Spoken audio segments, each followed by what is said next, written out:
టీరా 9 news కి స్వాగతం.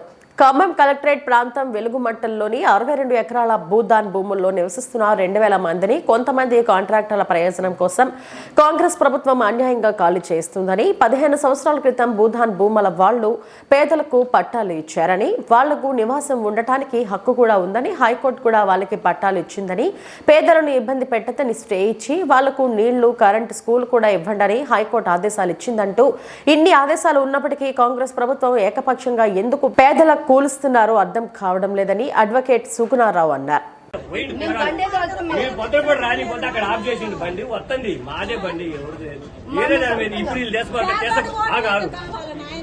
మీరు దేశపోతారు మీ బండి మీద ఆడ భారతించారుగా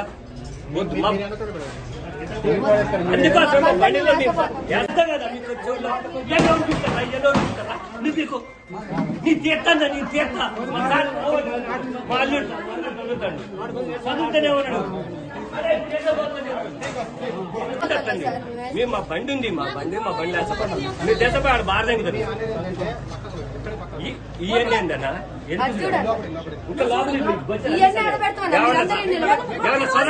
మీరొద్దు మేము చదువుకుంటాం మీ సేవలు మాకు ఇంకా పక్కన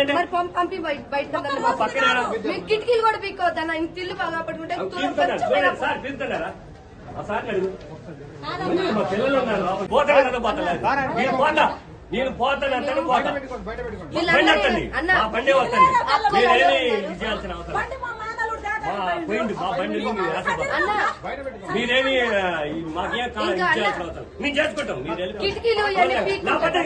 ఇప్పుడు ఇంత పని తెట్టడా మీకన్నా కనీసం ఉచ్చబోసుకోవడం కూడా టైం మీకుండా మీరు ఇచ్చేస్తారా కిటికీలు పీకుతున్నారు అసలు ఆ మాట ఎట్ట అనుబుద్ధి అయిందా నోటికి అందుకు మేము పోతున్నాం పోతాం మాకు నువ్వో గొయ్యో చూసుకున్నాం బయటికి పోయి వస్తండి బండి పిల్లగాడు బండి వస్తండి బండి వస్తుందండి.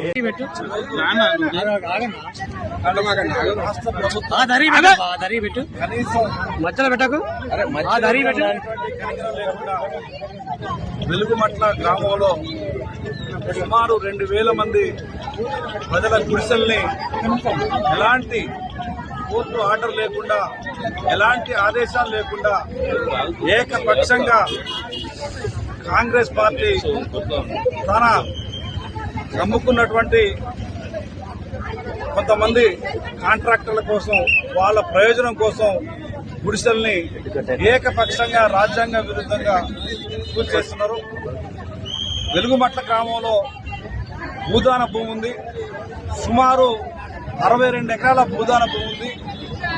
ఈ భూమిని సుమారు 14-15 సంవత్సరాల క్రితం పేదలు భూదాన బోర్డు ద్వారా పట్టాలు తెచ్చుకొని ఆ పట్టాలు రాజ్యాంగబద్ధంగా చట్టబద్ధంగా వాళ్ళు నివాసం ఉంటున్నారు. వాళ్ళకి భూదాన బోర్డు వాళ్ళు పట్టాలు ఇచ్చింది. అదేవిధంగా హైకోర్టు వారు పట్టాలు ఇచ్చారు. భూదాన బోర్డు వాళ్ళు వాళ్ళకి అనేక మంది వాళ్ళ నివాసం ఉండడానికి హక్కు ఉందని చెప్పి పట్టాలు కూడా ఇవ్వడం జరిగింది. ఈ పట్టాలు ఇచ్చిన తర్వాత అనేక మంది వాళ్ళని ఇబ్బంది పెడతా ఉంటే అనేక మంది ఆ భూమిని ఆక్రమించుకొని ఇబ్బంది పెడతా ఉంటే వాళ్ళు హైకోర్టుకి వెళ్లి హైకోర్టులో కూడా స్టే తెచ్చుకోవడం జరిగింది. హైకోర్టు వారు కూడా గౌరవ తెలంగాణ హైకోర్టు వారు కూడా అక్కడ పేదలు ఉండవచ్చు, వాళ్ళని ఇబ్బంది పెట్టొద్దు, వాళ్ళు ఉండాలని చెప్పేసి హైకోర్టు వారు స్టే ఇచ్చారు, ఆదేశాలు ఇచ్చారు. రెవెన్యూ వాళ్ళు కానీ పోలీసు వారు కానీ ఎవరు కూడా జోక్యం చేసుకోవడానికి వీలు లేదు అని చెప్పి చాలా స్పష్టమైన ఆదేశాలు హైకోర్టు వాళ్ళు ఇచ్చారు. అంతేకాదు హైకోర్టులో వాళ్ళకి నీళ్లు ఇవ్వండి, కరెంట్ ఇవ్వండి, వాళ్ళ చీకట్లో మగ్గొద్దు, వాళ్ళ చిన్న పిల్లలు ఉన్నారు వాళ్ళకి స్కూల్ ఏర్పాటు చేయండి, హాస్పిటల్ ఏర్పాటు చేయండి, కరెంట్ ఇవ్వండి, నీళ్లు ఇవ్వండి అని చెప్పేసి కూడా హైకోర్టు వాళ్ళు ఆదేశాలు ఇచ్చారు. అదేవిధంగా లోయర్ కోర్టు ఖమ్మం కోర్టు వారు కూడా వాళ్ళని గుడిసెలు తీసేయడం కోసం ఇంటి తీసేయడం కోసం ప్రయత్నం చేస్తే ఆ ఇంటి తీసేయవద్దని చెప్పి ఇక్కడ లోకల్ కోర్టు వారు కూడా ఆదేశాలు ఇవ్వడం జరిగింది. ఇంజక్షన్ ఆర్డర్ ఇవ్వడం జరిగింది. ఆ తర్వాత స్టేటస్ కో ఎట్లుందో అట్లా ఉంచండి భూమిని, ఆ గుడిసెలు గాని ఇండ్లు గాని వాటిని కూల్చొద్దు, వాళ్ళని డిస్టర్బ్ చేయొద్దు, అవి ఎట్లుండగా అట్లా ఉంచండి అని చెప్పేసి కూడా లోయర్ కోర్టు ఖమ్మం కోర్టు గౌరవ పీడీఎం గారు ఆదేశాలు ఇవ్వడం జరిగింది. మరి ఇన్ని ఆదేశాలు ఉన్నప్పటికీ ఇవాళ భూదాన యజ్ఞ బోర్డు వారు ఒరిజినల్ గా ఇచ్చినటువంటి పట్టాలు కోర్టు ఆదేశాలు ఉన్నాయి. భూదాన బోర్డు వాళ్ళు పట్టాలు ఇచ్చారు. అయినప్పటికీ వీటిని ఏకపక్షంగా ఎందుకు కూలుస్తా ఉన్నారో ఇవాళ అర్థం కావట్లేదు.